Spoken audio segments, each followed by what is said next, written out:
വസുദേവസുതം ദേവം കംസചാണൂരമർദ്ദനം ദേവകീ പരമാനന്ദം കൃഷ്ണം വന്ദേ ജഗദ്ഗുരും മൂകം കരോതി വാചാലം പങ്കും ലംഘേതേ ഗിരിം യത്കൃപാതമഹം വന്ദേ പരമാനന്ദമാധവം. പീതാംബരം കരവിരാജിതചക്രശംഖ കൗമോദഗീ സരസിജം കരുണാസമുദ്രം രാധാസഹായമതിസുന്ദരമന്ദഹാസം വാതാലേശവനിശം ഹൃദി ഭാവയാമി. ശ്രീ ഗുരുവായൂരപ്പ ശരണം. ഓം സമസ്തജനകല്യാണേ നിരതം കരുണാമയം നമാമി ചിന്മയം ദേവം സദ്ഗുരും ബ്രഹ്മവിദ്വരം. ഓം ശ്രീ ചിന്മയ സദ്ഗുരവേ നമഃ. ഹരി ഓം. ശ്രീമദ് ഭാഗവതം നേരിട്ട് കിട്ടിയത് അഥവാ കിട്ടാൻ ഭാഗ്യമുണ്ടായത് ജഗദ്ഗുരുവായ ശ്രീനാരദനാണ്. ശ്രീനാരദനിൽ നിന്നാണ് വേദവ്യാസ ഭഗവാന് കിട്ടിയത്. വ്യാസൻ്റെ വ്യസനം തീർക്കാൻ വേണ്ടിയിട്ട് എല്ലാ വ്യസനങ്ങൾക്കും കാരണം അജ്ഞാനമാണ്. അപ്പം വ്യസനം തീരണമെങ്കിൽ ജ്ഞാനം കൂടിയേ കഴിയൂ. അർജുനന് വ്യസനം വിഷാദമായിട്ട് പരിണമിച്ചു. ആ വിഷാദം രോഗമാകുന്നതിന് പകരം യോഗമാക്കാൻ അർജുനന് സൗഭാഗ്യം കിട്ടി. ഇപ്പം വ്യാസൻ്റെ വ്യസനവും അർജുനൻ്റെ വിഷാദവും ഒക്കെ തമ്മിലൊരു താരതമ്യ പഠനം നന്നായിരിക്കും. ഇവിടെ അതിന് സമയമില്ല. എങ്കിലും നമ്മൾ സൂചിപ്പിക്കാൻ ഉദ്ദേശിച്ചത് വേദവ്യാസനുണ്ടായ ആ ഒരു വ്യസനമാണ് ശരിക്കും ഭാഗവതം നമുക്ക് ഈ രീതിയിൽ കിട്ടാനൊരു നിമിത്തമായത്. ആ മഹത്കൃത്യം നിർവഹിച്ച ശ്രീനാരദൻ മാത്രമാണ് ഭക്തിക്ക് ഭാഷ്യം എഴുതിയത്, ഭക്തിക്ക് സൂത്രം എഴുതിയത്. വേദവ്യാസ ഭഗവാൻ ജ്ഞാനത്തിന് സൂത്രം എഴുതി. അത് കേട്ടിട്ടില്ല, ജ്ഞാനസൂത്രം. അതാണ് ബ്രഹ്മസൂത്രം. പക്ഷേ ശ്രീനാരദൻ ഭക്തിസൂത്രം എഴുതിയപ്പോൾ ഭക്തിക്കൊരു പുനർനിർവചനം തന്നെ കൊടുത്തു. നേരത്തെ ഉണ്ടായിരുന്ന ഭക്തി സങ്കല്പങ്ങളെയൊക്കെ അമ്പേ മാറ്റിമറിച്ചുകൊണ്ട് പ്രേമഭക്തിയാണ് ശരിയായ ഭക്തി എന്ന രീതിയിൽ സ്ഥാപിച്ചെടുക്കാൻ ശ്രീനാരദന് കഴിഞ്ഞു. ഭക്തിയുടെ പല ഭാവങ്ങൾ നിർവഹിച്ചിട്ടുണ്ട്. ശങ്കരാചാര്യസ്വാമികൾ പോലും ഉറപ്പിച്ച് പറഞ്ഞിട്ടുണ്ട്, മോക്ഷസാധന സാമഗ്രിയാം ഭക്തിരേവ ഗരീയസി. ഗരീയസി എന്ന് പറഞ്ഞാൽ ജനനീ ജന്മഭൂമിച്ഛ സ്വർഗാദപി ഗരീയസി എന്നൊരു പ്രയോഗമുണ്ട്. ഗരീയസി പറഞ്ഞുകൊണ്ട് അത് സൂചിപ്പിച്ചത് ശ്രേഷ്ഠമായിട്ടുള്ളതാണ് എന്ന് അതേ അർത്ഥത്തിലാണ് പറയുന്നത്. അപ്പോൾ ഇവിടെ മോക്ഷസാധന സാമഗ്രികളിൽ വെച്ച് ഭക്തിരേവ ഗരീയസി എന്നാണ് ശങ്കരാചാര്യസ്വാമികൾ ഉറപ്പിച്ച് പറഞ്ഞു. കൂട്ടത്തിൽ അദ്ദേഹം ചേർത്തു, എന്താണ് ഭക്തി? സ്വസ്വരൂപാനുസന്ധാനം ഭക്തിരിത്യഭിധീയത. വേറെ ആരും ഭക്തിക്ക് ആ രീതിയിലൊരു നിർവചനം കൊടുത്തിട്ടില്ല. ആചാര്യസ്വാമികളുടെ ഭാഷ വന്നു കഴിഞ്ഞപ്പോൾ അത് സ്വസ്വരൂപ അനുസന്ധാനമാണ് ഭക്തി. യാതൊന്നാണോ സ്വസ്വരൂപ അനുസന്ധാനത്തിലേക്ക്, അനുസന്ധാനം എന്നാണ് പറഞ്ഞത്. Anu always indicates continuity. അതാണ് സാധാരണ അനുസ്മര. ഭഗവാൻ ഭഗവത്ഗീത പറഞ്ഞ അനുസ്മര എന്നാണ്. അനുസ്മര എന്ന് പറഞ്ഞാൽ കണ്ടിന്യൂസ് അൺഇൻറ്ററപ്റ്റഡ് റിമംബറൻസ് ആണ് അവിടെ അനുസ്മര എന്ന്. അപ്പോൾ ഇവിടെ അതാണ് സൂചിപ്പിക്കുന്നത് ദർശനം. അപ്പം അതുകൊണ്ട് പ്രേമഭക്തിക്ക് പ്രാധാന്യം അവിടെ കൊടുത്തു. അതുകൊണ്ടാണ് നിർവചനം കൊടുത്തത് പരമപ്രേമരൂപ. ഭക്തിക്കൊരു നിർവചനം എപ്പോഴും പറയുമ്പോൾ നമ്മൾ കടപ്പെട്ടിരിക്കുന്ന ശ്രീനാരദരോടാ. അപ്പോൾ എന്താണ് ഭക്തി? പരമപ്രേമരൂപ. പരമപ്രേമമാണ് ഭക്തി. അതാണ് നമ്മൾ ഭക്തിയെക്കുറിച്ച് ചിന്തിക്കുമ്പോൾ അടിസ്ഥാനപരമായിട്ട് ചിന്തിക്കുന്ന സ്നേഹം, അല്ല അതിനേക്കാൾ മുമ്പ് ഇഷ്ടം, സ്നേഹം, പ്രേമം, ഭക്തി, 4 ഭാവങ്ങളാണ്. ഇഷ്ടം എല്ലാവർക്കും ഇഷ്ടമുള്ള വാക്കാണ് അല്ലേ? അസ്ഥാനത്തുമൊക്കെ ഉപയോഗിക്കുന്ന വാക്കാണ്. ഇഷ്ടം പോലെ കേരളത്തിൽ അർത്ഥമില്ലാതെ ഉപയോഗിക്കുന്ന 2 വാക്കുകൾ ഇങ്ങനെ ഞങ്ങൾ എപ്പോഴും കോട്ട് ചെയ്യാറുണ്ട്. ഒന്ന് ഇഷ്ടം പോലെ. അവിടെ ഇഷ്ടം പോലെ കൊതുകുണ്ടെന്ന് പറഞ്ഞല്ലേ. അതുപോലെ ഭയങ്കരം. ഈ 2 വാക്കാണ് അർത്ഥമില്ലാതെ ധാരാളം ഉപയോഗിക്കുന്ന വാക്ക്. അപ്പോൾ ഇഷ്ടം എന്നുള്ളത് നമുക്ക് നന്നായിട്ടറിയാം. ഇഷ്ടം, സ്നേഹം, പ്രേമം, ഭക്തി, 4 തരത്തിൽ ചിന്തിക്കാവുന്ന. ഈ പ്രേമം എന്നുള്ള വാക്കിനെ കുറിച്ച് വന്നുകൊണ്ട് ഒരു ഇതായിട്ട് സാന്ദർഭികമായിട്ട് സൂചിപ്പിച്ചു എന്ന് മാത്രമേ. അപ്പോൾ ഉദാത്തമായ സ്നേഹമാണ് പ്രേമം. പ്രസിദ്ധമായ ഉള്ളൂരിൻ്റെ പ്രേമസംഗീതമൊക്കെ ഒരൊറ്റ മതമുണ്ടുലകിന്നുയരാം പ്രേമമതം നല്ലോ. അതാ പരമമായ പ്രേമത്തെ. ആ പ്രേമം കുറച്ചുകൂടെ സോഫിസ്റ്റിക്കേറ്റഡ്, എലിവേറ്റഡ് ആ ഭാവത്തിലേക്ക് വരുമ്പോഴാണ് അത് ശരിക്കും ഭക്തിയാകുന്നത്. അതുകൊണ്ടാണ് ശ്രീനാരദൻ സാ തു അസ്മിൻ പരമപ്രേമരൂപ. ആരിലും എന്ന് പറഞ്ഞില്ല, ആ പരമമായ ഒരു ചൈതന്യം ഒന്നേ ഉള്ളൂ ഇവിടെ. അത് പല പേരുകളിൽ അറിയപ്പെടുന്നു. ആ ചൈതന്യത്തിൽ വരുന്ന പരമമായ പ്രേമ ഭാവമാണ് ഭക്തി എന്ന്. അതുപോലെ ഭക്തിക്ക് ഉദാഹരിച്ചത് വേറെ ആരെയല്ല, ഗോപികമാരെയാണ്. യഥാ വ്രജഗോപികാനാം. ഉദാഹരിച്ചതിന് തന്നെ ഒരു പ്രത്യേക ഒരു സ്റ്റൈൽ അവിടെ വന്നു. യഥാ വ്രജഗോപിക, ഗോപികമാരുടെ ഭക്തിയെയാണ് നേരത്തെ പറഞ്ഞ പ്രേമഭക്തിക്ക് പട്ടതിരിപ്പാട് നാരായണത്തിൽ വന്നപ്പോഴും അത് അങ്ങനെയാക്കി. ത്വത് പ്രേമാത്മക ഭക്തിരേവ സതതം സ്വാദീയസി ശ്രേയസി. അവിടെ ഗരീയസി എന്നുള്ളതിനെ പട്ടതിരിപ്പാട് മാറ്റിയിട്ട് സ്വാദീയസി ശ്രേയസി. കാരണം ശ്രേയസ്കരമായത് പലപ്പോഴും സ്വാദിഷ്ടമായിരിക്കില്ല, സ്വാദിഷ്ടമായത് പലതും ശ്രേയസ്കരമായിരിക്കില്ല. ഇംഗ്ലീഷിൽ path of the good, path of the pleasant എന്ന് പറയും. പാത്ത് ഓഫ് ദ ഗുഡ് പലപ്പോഴും പ്ലസൻ്റ് ആയിരിക്കില്ല, പാത്ത് ഓഫ് ദ പ്ലസൻ്റ് പലപ്പോഴും ഇതുമായിരിക്കില്ല. ശ്രേയ പ്രേയ മാർഗങ്ങളെക്കുറിച്ചൊക്കെ വിശദമായിട്ട് ചിന്തി. ഇപ്പം നമ്മളിവിടെ ഉദ്ദേശിച്ചത് പരമപ്രേമമാണ് ഭക്തി. അതിനുദാഹരിച്ചത് ഗോപികമാരെയാണ്. ആ ഗോപികമാരെയാണ് നേരത്തെ പറഞ്ഞാണെന്ന് തോന്നുന്നു. ധ്രുവനെയോ ഉദ്ധവരെ പ്രഹ്ലാദനെ ആരെയല്ല അവിടെ ഉദാഹരിച്ചത്. കാരണം ഗർഭത്തിലിരുന്നപ്പോൾ തന്നെ സത്സംഗം കൊണ്ട് ആസുരീഭാവം മാറി പരമമായ ഭക്തൻ്റെ ഭാവത്തിലേക്ക് വന്നയാളാണ് പ്രഹ്ലാദൻ. അത് ശ്രീനാരദൻ യുധിഷ്ഠിരനോട് സംസാരിക്കുന്നിടത്ത് അങ്ങനെ തന്നെ പറഞ്ഞിട്ടുണ്ട്. ഞാൻ പറഞ്ഞു കൊടുത്തത് എൻ്റെ വാക്ക് കേട്ട് എന്ന് തന്നെ അവിടെ അഭിമാനത്തോടു കൂടി ശ്രീനാരദൻ പറയുന്നത്. പക്ഷെ അപ്പോഴും ഭക്തിക്ക് ഉദാഹരണം പറഞ്ഞെടുത്ത് ഒരു പ്രഹ്ലാദനെ പറഞ്ഞില്ല. രണ്ടാനമ്മയുടെ കഠിനമായ വാക്ക് കേട്ടാണ് ധ്രുവൻ തപസ്സിന് തയ്യാറായി ഇറങ്ങിയത്. അവിടെയും വന്ന് എൻട്രൻസ് ടെസ്റ്റ് നടത്തി ക്വാളിഫൈ ചെയ്ത് സർട്ടിഫിക്കറ്റ് അടിച്ച് കൊടുത്തത് നാരദനാണ്. വേണ്ട പരീക്ഷണമൊക്കെ നടത്തി ഉറപ്പിച്ചാണ് ഇപ്പം മധുവനത്തിലേക്ക് മന്ത്രോപദേശം നൽകി വിട്ട ശ്രീനാരദനാണ്. പക്ഷേ ആ ധ്രുവനെയും ഭക്തിക്ക് ഉദാഹരിച്ചില്ല. പിന്നെയോ ഒന്നും പഠിക്കാത്ത, അല്ലേ, പ്രത്യേകിച്ച് സത്സംഗമൊന്നും ഇല്ലാതിരുന്ന ആയർ പെൺകുടികൾ, നമ്മുടെ സന്യാനന്ദ സ്വാമി ഉപയോഗിക്കുന്ന വാക്കതാണ്. രസമായ ഒരു വാക്കായിട്ട് പറയപ്പെടും. ആ ദിവ്യപ്രേമത്തിൻ്റെ കൺകണ്ട രൂപമായി അവിടുന്ന് തന്നെ കാണിച്ചു തരുന്നത് ആനന്ദമൂർത്തിയായ ഭഗവാനോടൊപ്പം ആടിപ്പാടി തിമിർത്ത ആയർക്കിടാങ്ങളായ ഗോപികളെയാണ്. പ്രേമം ഗോപ്യമായതിനാലാണ്, അനുഭവാനന്ദ സ്വരൂപമായതിനാൽ ഗോപി എന്ന് പറയുന്നു. ആ ദിവ്യപ്രേമത്തിൻ്റെ കേളീരംഗം വൃന്ദാവനമായതിനാൽ വൃന്ദാവനത്തെ പ്രേമഭൂമി എന്ന് പറയും. ഹരിദ്വാർ ജ്ഞാനഭൂമി, ബദരിയാശ്രയം തപോഭൂമി, വൃന്ദാവനം പ്രേമഭൂമി. അപ്പം അവിടെയാണ് ഗോപികമാരുടെ ഈ അനുഭവം മുഴുവൻ ഉണ്ടായിരിക്കുന്നത്. ആ വൃന്ദാവനത്തിലാണ് നമ്മളിപ്പോൾ ചിന്തിച്ചുകൊണ്ടിരിക്കുന്ന, അല്ലേ, അതിൽ ആ രാസലീലയിലേക്ക് വരാനൊരു ഇത് സൂചിപ്പിച്ചു എന്ന് മാത്രമാണ്. അത് 5 ഘട്ടങ്ങളിലായിട്ടാണ് വരുന്നത്. ഒന്നാമത്തെ അധ്യായത്തിൽ നമ്മൾ ഭഗവാന്റെ രാസ ആരംഭം കണ്ടു. പിന്നീട് അവർക്ക് അഭിമാനം ഉണ്ടായിട്ട് ഭഗവാൻ മറയുന്നതും തത്രൈവാന്തരധീയത, തത്ര ഏവ അന്തരധീയത.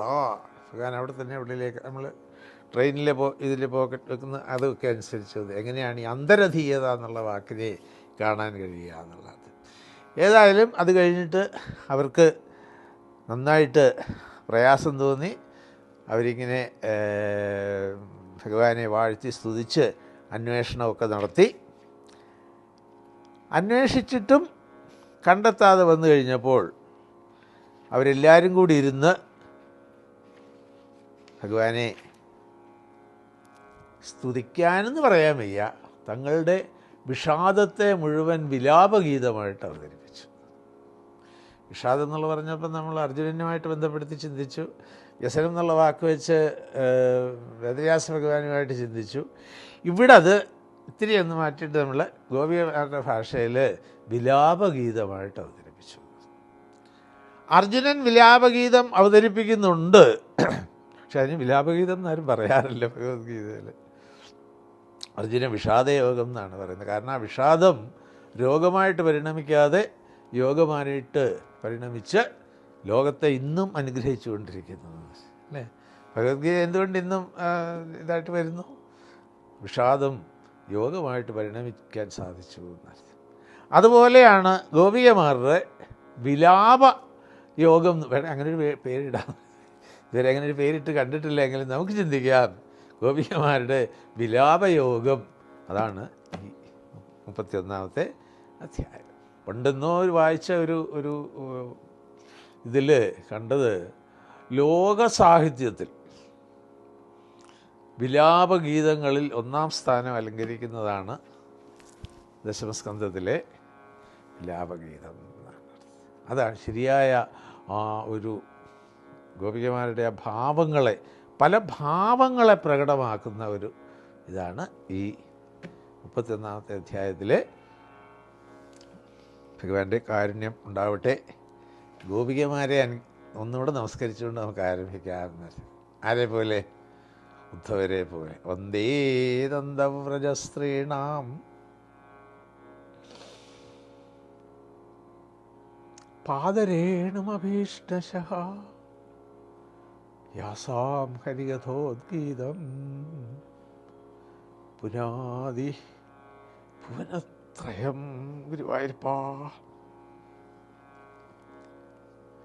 ബുദ്ധിസത്തമനായ ഉദ്ധവർക്ക് സാധിച്ചെങ്കിൽ ബുദ്ധിയുടെ ഒരു വളരെ ചുരുങ്ങിയ ഭാഗം മാത്രം ഉപയോഗിക്കുന്ന നമ്മെ പോലുള്ളവർക്ക് എന്താ പറയാൻ സാധിക്കുക? ഗുരുവായൂരപ്പാ. പാരായണം. 1-ാമത്തെ ശ്ലോകം. ജയതിദേധികം ജന്മനാ വ്രജ ശ്രയത ഇന്ദിരാ ശശ്വതത്ര ഹി ദൈതദൃശ്യതാം ദിക്ഷുതാവകാ ത്വയി ധൃതാസവ സ്വാം വിജിന്മതേ. സപ്താഹവേദികളിലൊക്കെ മിക്കവാറും ശ്രീമതിയുടെ വകുപ്പാണ് ഈ. ഇവിടെ പിന്നെ നമുക്ക് അങ്ങനെ ഒരു പാരായണത്തിനൊന്നും സമയം അനുവദിക്കാത്തതുകൊണ്ടാണ് ഇത് പ്രത്യേക ഈ വൃത്തത്തിൽ ഭാഗവത്തിൽ വേറൊരു ഭാഗമില്ല. ഇന്ദിരാവൃത്തം അല്ലേ? ഇന്ദിരാവൃത്തം എന്നാണ് ഇതിൻ്റെ ആ ഒരു പേര്. പ്രത്യേക ഒരു ഭാവമാണ്. ഒരിടത്ത് ഇന്ദിര എന്ന് പേരുള്ള ഒരു വീട്ടമ്മയെ കൊണ്ട് ഇത് വായിപ്പിക്കാൻ സാധിച്ചു.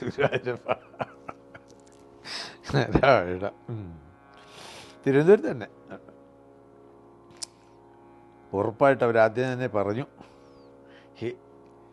അങ്ങയുടെ ജന്മം കൊണ്ട് ഈ വ്രജം ഉത്കർഷത്തെ പ്രാപിച്ചിരിക്കുന്നു. അധികം എന്നാണ് സൂചന. പറഞ്ഞപ്പോൾ ഭഗവാൻ അവതരിച്ചില്ലെങ്കിലും ഇതിന് അതിൻ്റേതായിട്ടുള്ള ഉത്കർഷമൊക്കെ ഉണ്ടായിരുന്നു. പക്ഷേ ഭഗവാന്റെ ഈ ജന്മം ഇവിടെ സാധിച്ചപ്പോൾ, വ്രജത്തിൽ വന്നതോടുകൂടി അധികം ഉത്കർഷം പ്രാപിച്ചിരിക്കുന്നു. എന്തുകൊണ്ട്? തത്ര ഇന്ദിരാ ശശ്വത ശ്രേയതി. ഇന്ദിരാവൃത്തം എന്ന് പറഞ്ഞാൽ തന്നെ ഇന്ദിരയുടെ തന്നെ പേര് അവിടെ സാക്ഷാൽ മഹാലക്ഷ്മിയുടെ വാസം ഉറപ്പിച്ചിരിക്കുന്നു ഇവിടെ. എന്തുകൊണ്ട്? പൂജ്യ ഗുരുദേവ് പലപ്പോഴും നമ്മെ ഓർമ്മിപ്പിക്കും. മഹാലക്ഷ്മിയെ മാത്രം ആഗ്രഹിച്ചാൽ ദേവി ഇടയ്ക്കിടയ്ക്ക് വന്ന് അനുഗ്രഹിക്കുക, ഇടയ്ക്ക് അങ്ങോട്ട് പോകും. അതാണ് ഭട്ടതിരിപ്പാട് നാരായണത്തിൽ ലക്ഷ്മി ചപലയാണെന്നൊരു, ലക്ഷ്മിയും അസ്ഥിരയല്ലോ എന്ന് കേട്ടിട്ടുണ്ടല്ലേ. അധ്യാത്മരാമായണത്തിൽ ഒന്നാമത്തെ ലക്ഷ്മണ സാന്ത്വന ഉപദേശത്തിൽ ഉപയോഗിക്കുന്ന വാക്ക് ലക്ഷ്മിയും അസ്ഥിരയല്ലോ. പക്ഷേ ലക്ഷ്മിക്ക് അസ്ഥിരയല്ല ആണ്, ചപലയാണെന്ന് പേര് വരാൻ കാര്യം എന്താ? ഭഗവാനോടുള്ള പരമപ്രേമം കൊണ്ട് ഇടയ്ക്കിടയ്ക്ക് അങ്ങോട്ട് നമ്മുടെ ഭാഷയിൽ എവിടുന്ന് അങ്ങോട്ട് മുങ്ങും, ഏത് ഭക്തൻ്റെ അടുത്ത് നിന്ന് എൻ്റെ അടുത്തേക്ക്. അപ്പോൾ ഗുരുദേവ് നമ്മെ ഓർമ്മിപ്പിക്കും, നാരായണനെ കുടിയിരുത്തിക്കുള്ളൂ, ലക്ഷ്മി കൂടെ വന്നോളും. അപ്പോൾ ലക്ഷ്മിക്ക് വേണ്ടിയിട്ട് മാത്രം പ്രാർത്ഥിക്കണ്ട, നാരായണനെ പ്രാർത്ഥിച്ചിട്ട് രണ്ടും ആകും, ലക്ഷ്മി കൂടിങ്ങി വന്നോളും. അതാണ് ഇവിടെ സൂചിപ്പിച്ചത്. ഇന്ദിര ശശ്വത ശ്രേയതി, എപ്പോഴും പിരിയാതെ ഇരിക്കുന്നു. അതുകൊണ്ട് അങ്ങനെയുള്ള ആ ഭഗവാനിൽ ഞങ്ങൾ പൂർണ്ണമായിട്ട് സമർപ്പിച്ചിരിക്കുന്നു. അതുകൊണ്ട് ഞങ്ങളിതാ അങ്ങയെ വിചിന്വത എന്ന് പറയുമ്പോൾ അവിടെ വെറുതെ ഒരു അന്വേഷണത്തിൻ്റെ ധ്വനിയല്ല, കുറച്ചുകൂടെ ഒരു എലിവേറ്റഡ് ഭാവം കൊടുക്കുന്നുണ്ട് ആ അന്വേഷണത്തിന് എന്നർത്ഥം. ഒരു അർജുനോട് പറയാനുള്ളതൊക്കെ പറഞ്ഞു കഴിഞ്ഞാൽ ഭഗവാന്റെ ഒരു പ്രയോഗം പറയും, എനിക്ക് പറയാനുള്ളതൊക്കെ പറഞ്ഞു കഴിഞ്ഞു അർജുന, വിമർശയത് അശേഷേണ യഥേച്ഛസി തഥാ കുരു.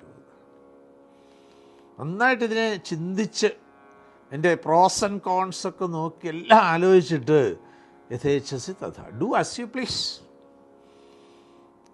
പൂർണ്ണ സ്വാതന്ത്ര്യം കൊടുത്തിരിക്കുകയാണ് അർജുനന്, സംശയമില്ല, ഭഗവാന് സംശയമില്ല. പക്ഷെ നമ്മളെ ബോധിപ്പിക്കാൻ വേണ്ടിയിട്ട് പറഞ്ഞു, സ്വാതന്ത്ര്യം തന്നിരിക്കുന്നു, ഡു ആസ് യു പ്ലീസ്. അർജുന് യാതൊരു സംശയമില്ലാതെ പറഞ്ഞു, നഷ്ടോ മോഹ സ്മൃതിർലബ്ധ്വ ത്വത്പ്രസാദാത്മയാച്യുത. എൻ്റെ അവിടെ കൊണ്ടെന്നല്ല ഭഗവാനെ, ഭഗവാന്റെ കാരുണ്യം കൊണ്ട് നഷ്ടോ മോഹ, എനിക്കുണ്ടായ കൺഫ്യൂഷനൊക്കെ ഇല്ലാതായി. I have restored my this thing. കരിഷ്യേ വചനം തവാ. ഇതാ ഭഗവാൻ പറഞ്ഞത്. അതുപോലെ ഇതിൻ്റെ മറ്റൊരു തലമാണ് പരീക്ഷത്തിനോട് ഉപദേശമൊക്കെ കൊടുത്തു കഴിഞ്ഞിട്ട് ശ്രീപരീക്ഷത്തും ബ്രഹ്മർഷിയും തമ്മിലുള്ള അവിടെ ഇതുപോലെ പറയാനുള്ളതൊക്കെ പറഞ്ഞു കഴിഞ്ഞു പരീക്ഷത്തെ. 12ാമത്തെ സ്കന്ധത്തിൽ 5ാമത്തെ അധ്യായത്തിലെ ബ്രഹ്മോപദേശം കഴിഞ്ഞിട്ട് പരീക്ഷത്തിനോട് പറയുന്നവ ഇനി എന്താ, കിം ഭൂയ സ്രോതമിച്ചത്. രണ്ടും തമ്മിൽ വ്യത്യാസം അതാണ്. കിം ഭൂയ സ്രോതമിച്ഛസി, അതിന് മുമ്പോ അതിന് ശേഷമോ അല്ലേ, നെവർ ബിഫോർ നെവർ ആഫ്റ്റർ അല്ലേ. നമ്മുടെ പുസ്തകത്തിൽ ഇൻട്രൊഡക്ഷനിൽ ഇദ്ദേഹം ആ ഭാഗം നന്നായിട്ട് കമൻ്റ് ചെയ്തിട്ടുണ്ട്. Never before never after. ഒറ്റ ചോദ്യം ചോദിച്ചിട്ടുള്ളൂ, കിം ഭൂയ ശ്രോതമിച്ഛസി. ഇനി what else would you like to listen from me. ഒറ്റ ചോദ്യം. അപ്പോഴാണ് പറഞ്ഞത്, ഇനിയൊന്നും കേൾക്കാനില്ല. എന്തുകൊണ്ട്? ഭഗവാൻ പരമമായ സ്ഥാനത്തെ അങ്ങ് എനിക്ക് കാണിച്ചു തന്നില്ലേ. ഇനി ഒറ്റ വാക്കേ പറഞ്ഞുള്ളൂ, അണിജാനീഹി മാം, ഞാൻ വിട്ടുപോകട്ടെ. താൻ ആരാണെന്നുള്ള നേരത്തെ നമ്മൾ എപ്പോഴും പറയാറുള്ള ആ ഒരു സ്വാമിജി ഉപയോഗിക്കുന്ന വാക്ക് പറയുകയാണ്. മീറ്റ് മീ എന്നുള്ളത് ആവർത്തിക്കുന്നതിന് പകരം മറ്റൊരു വാക്ക് വേണം, ഞാനിൽ നിന്ന് താനിലേക്കുള്ള യാത്ര. ഇല്ലേ, അവിടെ വെച്ചാൽ നമ്മൾ തിരുവനന്തപുരത്ത് വെച്ചാൽ ഒരു സ്വാമിജി, ഒരു പ്രസ്ഥാനത്തിൻ്റെ ഒരു സ്വാമിജി, അത് ആരാണെന്ന് മറന്നുപോയി, തിരുമല ആശ്രമത്തിൽ വെച്ചാണെന്നാണ് ഞാൻ പറഞ്ഞതാണ്. നമ്മുടെ ഉള്ളിൽ ഈ ഞാനും താനും ഉണ്ട്. നമ്മുടെ ഭാഷയിൽ പറയുമ്പോൾ ഞാനിൽ നിന്ന് താനിലേക്കുള്ള പോക്കാണ് from lower me to higher me, lower self to higher self. അപ്പോൾ ഈ ഞാനാണ് ഇതിനൊക്കെ തടസ്സം നിൽക്കുന്നത്. അതാണ് ഹരിതാമൃതത്തിൽ പ്രാർത്ഥിച്ച, ഞാനെന്ന ഭാവം അത് തോന്നായിക വേണവ തോന്നുന്നതാകിൽ അഖിലൻ. അഖിലൻ ഞാനാണ് ഈ താൻ. ഞാൻ ഓരോ ഉപാധികളുമായിട്ട് ചേർന്ന് നിൽക്കുമ്പോഴുള്ള ഭാവമാണ് ഈ ഞാൻ. അപ്പോൾ രണ്ട് വാക്ക് ഓർത്താൽ വളരെ എളുപ്പമാണ്. വേദാന്തം മുഴുവൻ കൊണ്ട് രണ്ട് വാക്കിൽ ചുരുക്കി നമുക്ക് പറയാം: ഉപാധി സഹിത ചൈതന്യവും ഉപാധിരഹിത ചൈതന്യവും. ഉപാധിരഹിത ചൈതന്യം നേരത്തെ പറഞ്ഞ ഹയർ നേച്ചർ, അല്ലെങ്കിൽ ഹയർ മീ, അല്ലെങ്കിൽ ഹയർ സെൽഫ്, താൻ. ഉപാധി സഹിത ചൈതന്യമാകുമ്പോൾ ഞാൻ. അപ്പം ഞാനും താനും വേറെ അല്ല, പക്ഷേ വേറെയാണെന്നുള്ളൊരു തോന്നൽ മാത്രമാണ്. ഇംഗ്ലീഷിൽ അതിന് ഉപയോഗിക്കുന്നൊരു വാക്ക് അപ്പരൻ്റ് എന്നാണ്. പലയിടത്തും അപ്പരൻ്റ് എന്നുള്ള വാക്ക് ഉപയോഗിക്കുന്നത് ക്ലിയർ എന്നുള്ള അർത്ഥത്തിലാണ്. പക്ഷേ ഇവിടെ അപ്പരൻ്റ് എന്ന് പറഞ്ഞാൽ അപ്പിയറൻസ് എന്നുള്ള അർത്ഥത്തിലാണ്. ഒരേ വാക്കിന് പല കൊട്ടേഷൻസ് വരുമല്ലോ എന്നർത്ഥം. അങ്ങനെയാണെന്ന് അങ്ങോട്ട് തോന്നുക എന്നർത്ഥം. അതാണ് ഇവിടെ ഗോപികമാർ പ്രാർത്ഥിക്കുന്നത്. അതുകൊണ്ട് അങ്ങയെ ഞങ്ങൾ തിരയുന്നു എന്ന് പറഞ്ഞാൽ എന്താ അർത്ഥം? Established in the lower self, അത് ലോവർ മീയിൽ ഇരുന്നു കൊണ്ട് ഞങ്ങളിതാ ഹയർ മീയെ, ഹയർ സെൽഫിനെ, നേരത്തെ പറഞ്ഞതിൽ താനിനെ തിരയുന്നു. അപ്പം ആ ശ്ലോകത്തെ നമുക്ക് അങ്ങനെ ചിന്തിക്കാം. വിജിന്വത എന്നുള്ള വാക്കിനെ നമുക്കങ്ങനെ മനസ്സിലാക്കാൻ ശ്രമിക്കാം. തെറ്റില്ല എന്ന് വിചാരിക്കട്ടെ. ശരദുദാശയേ സാധുജാതസത് സരസിജോദര ശ്രീമുഷാദൃശ സുരതനാഥതേ ശുൽക്കദാസിക വരദനിഘ്നതോ നേഹ കിംവധ. ശരത്കാലത്താണിത് നടക്കുന്നതെന്നാണ്. ഈയിടെ ഇപ്പം ശരത് പൂർണിമ 2 ദിവസം മുങ്ങണ്ടില്ലേ, ഇപ്പം ഒരു 3-4 ദിവസത്തിനിടയ്ക്കാണ് ശരത് പൂർണിമ കഴിഞ്ഞു. വലിയ വിശേഷമാണ് നോർത്തിലൊക്കെ. അപ്പം ശരത്കാലത്താണ് ഇത് നടക്കുന്നത് എന്നർത്ഥം. അപ്പം ശരത്കാലത്തുള്ള ആ ഒരു ഹൃദയത്തിലാണ് സാധുജാത സത് സരസിജോദര ശ്രീമുഷാണ്. ആ ഭഗവാന്റെ ആ കണ്ണുകളുടെ ശോഭയെയും ആ കണ്ണുകൾ കൊണ്ട് എങ്ങനെയാണ് ഭഗവാൻ ഇവരെ സ്വാധീനിച്ചത്. കൃഷ്ണൻ എന്ന് പേരിട്ടപ്പോൾ തന്നെ അദ്ദേഹത്തിൻ്റെ പേര് ഗർഗമുനി ഉറപ്പിച്ചിരുന്നു, ആകർഷിക്കുന്നവനാണ് അതുകൊണ്ട് കൃഷ്ണൻ, കർഷണം ചെയ്യുന്നവനാണ് അതുകൊണ്ട് കൃഷ്ണൻ. ഇവിടെ ആകർഷണം മുഴുവൻ കണ്ണുകളെ കൊണ്ടാണ് എന്ന് പ്രത്യേകം സൂചിപ്പിച്ചിരിക്കുന്നു. അദൃശ്യ എന്നുള്ള വാക്കുകൊണ്ട് അതാണ് സൂചിപ്പിച്ചത്. അങ്ങനെ ഞങ്ങളെ അവിടെ സുരതനാഥ എന്നൊരു പ്രയോഗമുണ്ട്. സാധാരണഗതിയിൽ അത് സ്ത്രീ പുരുഷ സംയോഗവുമായിട്ട് ബന്ധപ്പെടുത്തി ഉപയോഗിക്കുന്ന വാക്കാണ് സുരതം ക്രിയാന്തരം. പക്ഷേ ശരിയായ അർത്ഥത്തിൽ ശാസ്ത്രത്തിൽ ഉപയോഗിക്കുന്നിടത്തൊക്കെ ഉപയോഗിക്കുന്ന വാക്കാണ് രതി. നേരത്തെ നമ്മൾ പറഞ്ഞ മലയാളത്തിൽ ആ അർത്ഥത്തിൽ മാത്രമാണ് ഉപയോഗിക്കുന്നത്. പക്ഷേ ഇവിടെ പറയുന്നത് മുഴുവൻ രതിയാണ്. അതുപോലെയാണ് സുരതം എന്ന് പറഞ്ഞാൽ സുരതമാണ്. ഈ അർത്ഥത്തിൽ ഉപയോഗിക്കുന്നിടത്ത് അത് മാത്രമാണ് അവിടെ ഉപയോഗിക്കുക. പക്ഷേ ഇവിടെ പറയുന്നിടത്ത് സുരതനാഥ എന്നാണ്. പരമാനന്ദത്തെ ഞങ്ങൾക്ക് നൽകി അനുഗ്രഹിക്കുന്ന ഭഗവാൻ എന്നാണ് അർത്ഥം. അല്ല മറ്റേ രീതിയിൽ വ്യാഖ്യാനിക്കാൻ പോയാൽ ഈ രീതിയിലും അതിന് അപ്പോൾ പരമാനന്ദത്തെ, ഗോപികമാരുടെ പരമമായ പ്രേമത്തിൻ്റെ തലത്തിൽ നിന്ന് അവരുടെ ആ ഇത് ചിന്തിക്കുമ്പോൾ നമുക്കൊരിക്കലും ആ അർത്ഥത്തിലോട്ട് പോകാനേ പറ്റില്ല എന്നർത്ഥം. ഇവൻ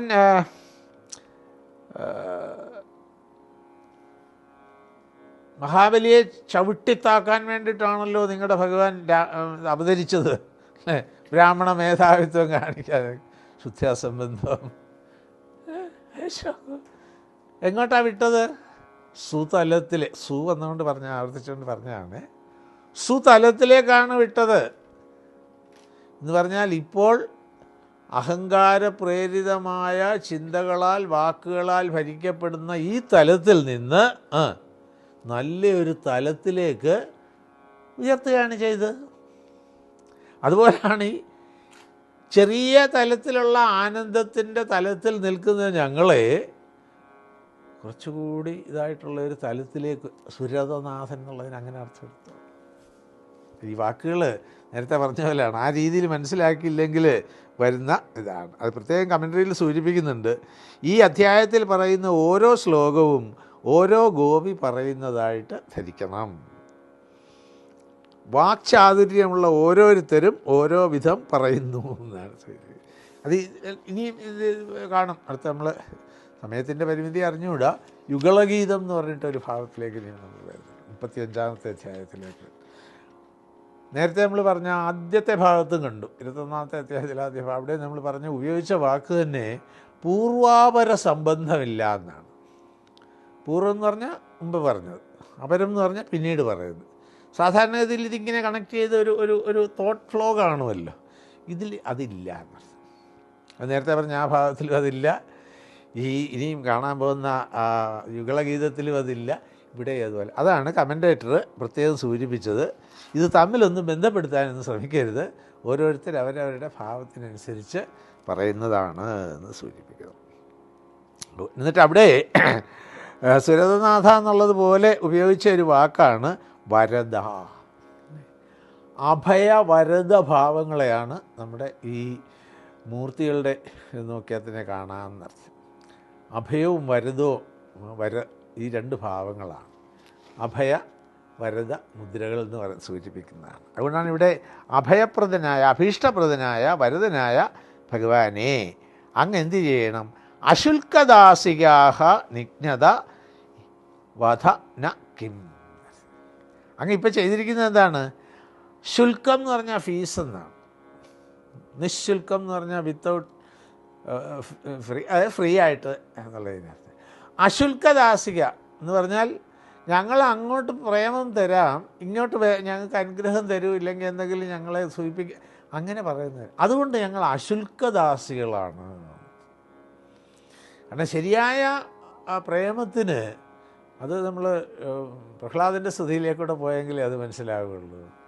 അവിടെ പറയുന്നത് ഭക്തിക്ക് പകരം വരം ചോദിക്കുന്നവരൊക്കെ വണികന്മാരാണ്, കച്ചവടക്കാരാണ്. വണിക്കെന്നുള്ള വാക്ക് തന്നെയാണ് അവിടെ പ്രഹ്ലാദൻ്റെ സ്തുതിയിൽ സപ്തമസ്കന്ധത്തിൽ 9-ാമത്തെ അധ്യായം ഉപയോഗിക്കുന്ന വാക്കാണ്. അതുകൊണ്ട് എന്നെ അത്തരക്കാരനാക്കരുതേ. ഭട്ടതിരിപ്പാടിൻ്റെ നാരായണത്തിലെ നല്ലൊരു പ്രാർത്ഥനയാണ്, താദൃശം മാകൃതാമാം. എന്നെ അത്തരക്കാരൻ, അവരെ നിന്ദിക്കുന്നൊന്നുമില്ല, പക്ഷെ എന്നെ അത്തരക്കാരൻ ആക്കരുത്.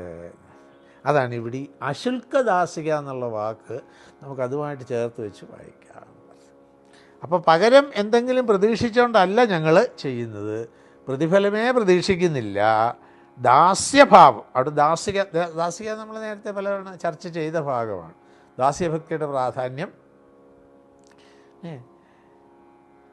ഈ പണ്ട് ഈ അടിമയുടെ ഒരു കഥ പണ്ട് വായിച്ചതൊക്കെ ഭഗവാൻ ഗുരുനാഥൻ്റെ കാരുണ്യം കൊണ്ട് ഇങ്ങനെ അസോസിയേഷൻ ഓഫ് തോട്ട്സ് കയറി വരുന്നതാണ്. അടിമപ്പണിയുള്ള കാലത്ത് ഒരാൾ പോയിട്ട് ഒരടിമയെ വിലയ്ക്ക് വാങ്ങിച്ചു കൊണ്ടുവന്നിട്ട് കൂടെയുള്ള ആളോട് പറഞ്ഞു, ഇയാളെ കൊണ്ടുപോയി കുളിപ്പിച്ച് റെഡിയാക്കി എടുത്തുകൊണ്ട് വരുമെന്ന് പറഞ്ഞു. അപ്പോൾ കുളിക്കാൻ പോയപ്പോൾ ചോദിച്ചു, എന്ത് സോപ്പാണ് ഇഷ്ടം? നമ്മുടെ ഭാഷ പറയാം, ചന്ദ്രികയാണോ പിയേഴ്സ് ആണോ? അപ്പോൾ ഉടനെ അദ്ദേഹം പറഞ്ഞ മറുപടി, അടിമയ്ക്കെന്ത് ചോയ്സ്, യജമാനൻ എന്ത്. കുളിച്ച് വന്നു കഴിഞ്ഞപ്പോൾ ചോദിച്ചു, നിനക്കെന്ത് ഡ്രസ്സ്, ബർമുടയാണോ കാവ്യം? അപ്പോഴും ഇതേ വാചകം പറഞ്ഞു, എന്ത്? അടിമയ്ക്കെന്ത് choice. Beggars have no choice എന്ന് പറയാറുണ്ട്. അതിനേക്കാൾ എന്നൊരു ഭാവമല്ലേ. മൂന്നാമതൊരു ചോദ്യം ചോദിച്ചു, ആഹാരം നിനക്ക് ഏതാ ഇഷ്ടം? അപ്പോഴും അതേ വാചകം പറഞ്ഞു, അടിമയ്ക്ക് എന്ത് ചോയ്സ്, യജമാനൻ എന്ത് തരുന്നുവോ അത്. അപ്പോഴാണ് ഇദ്ദേഹത്തിനൊരു ഉൾവിളി, ഞാൻ ഈശ്വരൻ്റെ മുമ്പിൽ പ്രാർത്ഥിക്കാറുണ്ട്, പക്ഷെ എനിക്ക് ഈ ഭാവം ഇതുവരെ വന്നില്ല. ആശയം മനസ്സിലായി? അപ്പോൾ ഈശ്വരൻ്റെ മുമ്പിൽ ദാസനാണ് ദാസിയാണെന്ന് പറയുകയും ചെയ്യും, സെയിം അതേ നാക്കുകൊണ്ട് we will start dictating terms അല്ലേ.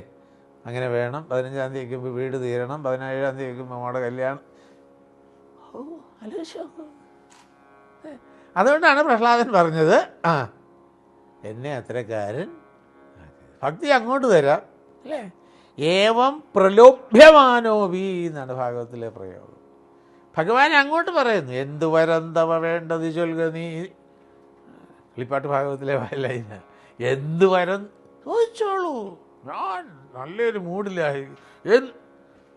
Please don't tempt me please. അതാണ് ശരിയായ ഭക്തൻ്റെ ഭാവം. നോക്കൂ. അതുകൊണ്ടാണ് വല്ലതുമൊക്കെ ചോദിച്ച് വാങ്ങുന്നവരെ പ്രാകൃത ഭക്തൻ എന്ന് മോശമാണെന്നല്ലേ. പ്രാകൃതം എന്ന് പറഞ്ഞുകൊണ്ട് മലയാളത്തിൽ നമ്മൾ ചുമ്മാ പറയുന്ന അർത്ഥമൊന്നും എഴുതിയെടുക്കരുത്. പ്രകൃതി ഗുണങ്ങളാൽ നയിക്കപ്പെടുന്നവനാണ് അവിടെ പ്രാകൃത ഭക്തൻ എന്ന് പറഞ്ഞാൽ. അങ്ങനെയുള്ളവരാണ് എക്സിന് പകരം വൈ എന്ന് പറഞ്ഞ് ചോദിക്കുന്നത്. ഈ അശുൽക്കദാസി വേറെ ഈ പ്രയോഗം കണ്ടിട്ടില്ല, അതുകൊണ്ടാണ് അവിടെ അല്പം വിശദീകരിച്ച്. അശുൽക്കദാസികാഹ, അവിടെ ഭഗവാനെ കുറ്റപ്പെടുത്തുന്ന ടോണിൽ പറഞ്ഞതെന്താ, അങ്ങനെ അശുൽക്കദാസികളായിട്ടിരിക്കുന്ന ഞങ്ങളെ ഇങ്ങനെ കഷ്ടപ്പെടുത്തുന്നത് ഞങ്ങളെ കൊല്ലുന്നതിന് തുല്യമല്ലേ. പണ്ട് പറയല്ലേ, അച്ഛൻ കുത്ത് തന്നെ അങ്ങ് കുത്തി. ആ ഭാഷയാണ് ഭക്തിയുടെ പരമമായ ഭാവത്തിൽ എത്തി നിൽക്കുന്ന ഗോപികമാരുടെ വാക്ക് ശ്രദ്ധിക്കൂ. വധ നക്യം എന്ന് പറഞ്ഞാൽ ഞങ്ങളെ വധിക്കുന്നതിന് തുല്യമല്ലേ, ഞങ്ങളെ ഇല്ലാതാക്കുന്നതിന് തുല്യമല്ലേ. അതുകൊണ്ട് പരമമായ, ഇനി ഇതിൽ വേറൊരു ഡയലോഗ് വരുന്നുണ്ട്. ഗോപികമാർ തന്നെ ഭഗവാനോട് ചോദിക്കുന്ന ഭാഗം അവസാനത്തെ അധ്യായത്തിൽ കാണുന്നത്. പല തരത്തിലാണ് പല ആളുകൾ. ചിലർ അങ്ങോട്ട് സ്നേഹിച്ചാൽ ഇങ്ങോട്ട് സ്നേഹിക്കും, ചിലർ അങ്ങോട്ട് സ്നേഹിച്ചാലും ഇങ്ങോട്ട് സ്നേഹിക്കില്ല, ചിലർ അങ്ങോട്ട് സ്നേഹിച്ചില്ലെങ്കിലും ഇങ്ങോട്ട് സ്നേഹിക്കും, ചിലർ യാതൊരു തരത്തിലും ഈ സ്നേഹം ഇല്ലാത്തവരുമാണ്. അതിന് ഭഗവാൻ ഓരോരോ ഇത് പറഞ്ഞിട്ട് ഇവിടെ പറയും, എന്നെ ഈ കൂട്ടത്തിലൊന്നും കൂട്ടരുത്. അവിടെ യോഗിമാരുടെ ഭാവത്തിലേക്ക് അവരെ വരുന്നുണ്ട് എന്നർത്ഥം. യോഗീശ്വരന്മാരുടെ ഭാവത്തിലേക്ക് വന്നിട്ട് അവിടെ പറയുന്നുണ്ട്, അങ്ങനെ ഒന്നും പ്രതീക്ഷിക്കാതുള്ള സ്നേഹം പറഞ്ഞെടുത്ത്. പക്ഷെ എന്നെ ഈ കൂട്ടത്തിലൊന്നും പെടുത്തരുത് എന്ന് പറഞ്ഞിട്ടൊരു പ്രയോഗം ഉണ്ടാകുന്നത്. അപ്പോൾ ഗോപികമാരുടെ ആ ഒരു ഭാവം ഞങ്ങളെ കൊല്ലുന്നതിന് തുല്യമല്ലേ. പിന്നെ അവർ ഓരോ കഥകളെ സൂചിപ്പിച്ച്, അതിന് കമൻറ്റേറ്റർ പ്രത്യേകം പറയും, ഞങ്ങളെ കൊല്ലാനാണ് ഉദ്ദേശമെങ്കിൽ ഞങ്ങളെ കൊല്ലപ്പെടാനുള്ള എന്തെല്ലാം അവസരങ്ങളുണ്ടായിട്ടുണ്ട് അത് പറഞ്ഞേച്ചാണ് പറയുന്നത്. വിഷജലാപ്യയാത് വ്യാളരാക്ഷസാത് വർഷമാരുതാത് വൈദ്യുതാനലാത് വൃഷമയാത്മജാത് വിശ്വതോഭയാത് ഋഷഭതേ വയം രക്ഷിതാമുഹു. അങ്ങനെയാണ് എന്തെല്ലാം അവസരങ്ങൾ ഞങ്ങൾക്കുണ്ടായതാണെന്ന്. ആ സമയത്തൊക്കെ ഭഗവാനല്ലേ വന്ന് രക്ഷിച്ചത്. പ്രഹ്ലാദൻ്റെ സ്തുതിയിൽ പറയും ഈ കിളിപ്പാട്ടിൽ, അന്നന്നിവണ്ണം ഭവിക്കുന്ന സങ്കടം ഒന്നന്നിയേ തീർത്ത് ലോകങ്ങൾ പാലിപ്പാൻ ഇത്ര കാരുണ്യം കലർന്നവരാരെ. ചോദ്യം അങ്ങോട്ട്. അന്നന്നിവണ്ണം ഭവിക്കുന്ന സങ്കടം ഒന്നന്നിയേ തീർത്ത് ലോകത്തെ പാലിക്കും. കുന്തിദേവി 8-ാമത്തെ അധ്യായം 1-ാമത്തെ സ്കന്ധത്തിൽ ആദ്യത്തെ സ്തുതി അതാണല്ലോ വരുന്നത്. അവിടെ ദേവി പ്രാർത്ഥിക്കുന്നിടത്ത് പറയും, വിപദസന്തു ന ശശ്വത്, ഞങ്ങൾക്ക് ആപത്തുകൾ അടിക്കടി വന്നുകൊണ്ടേയിരിക്കട്ടെ. എന്തുകൊണ്ട്? ഭവതോ ദർശനം യത് സ്യാദ് അപുനർഭവ ദർശനം. പിന്നീടൊരു ദുഃഖമോ ജന്മമോ ഇല്ലാതാക്കുന്ന ഭഗവാന്റെ ദർശനം അപ്പോഴപ്പോഴും ഞങ്ങൾക്ക് കിട്ടിക്കൊണ്ടിരിക്കും. അതുകൊണ്ട് ഞങ്ങൾക്ക് ആപത്തുകൾ അടിക്കടി ഭഗവാന്റെ കാരുണ്യത്തെ ഓരോ ഭക്തന്മാർ ഓരോ തലത്തിൽ വാഴ്ത്തുന്നത് ശ്രദ്ധിക്കൂ. അപ്പോൾ ഇവിടെ അതാണ് സൂചിപ്പിച്ചത്. ആ സമയത്തൊക്കെ ഭഗവാൻ ഞങ്ങളെ വന്ന് രക്ഷിച്ചില്ലേ.